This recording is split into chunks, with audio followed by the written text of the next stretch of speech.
डब्यातून तरुणीला खाली ढकलणाऱ्या व्यक्तीला 3 दिवसांची पोलीस कोठडी सुनावली असून या प्रकरणी पोलिसांनी आरोपीला अटक केली आहे व त्याच्या विरोधात गुन्हा नोंदवला आहे. न्यायालयाने आरोपीला 3 दिवसांची पोलीस कोठडी सुनावली आहे. पीडित तरुणी खारघर येथील एका नामांकित शिक्षण संस्थेत अभियांत्रिकीचे शिक्षण घेत होती. सकाळी 8 वाजता ती मैत्रिणीसह पनवेल रेल्वे स्थानकातील फलाट क्रमांक 3 वरून छत्रपती शिवाजी महाराज टर्मिनसकडे जाणारी लोकल पकडली होती.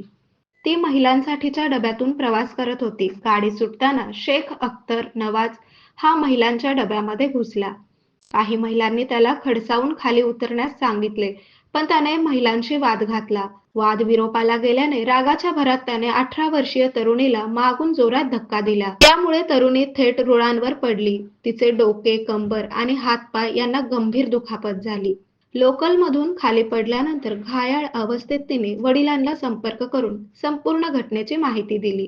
तिला तातडीने जवळच्या रुग्णालयात भरती करण्यात आले असून सध्या तिची प्रकृती स्थिर आहे. तरुणीला ढकलल्यानंतर आरोपीने खांदेश्वर रेल्वे स्थानकात उतरून पळून जाण्याचा प्रयत्न केला.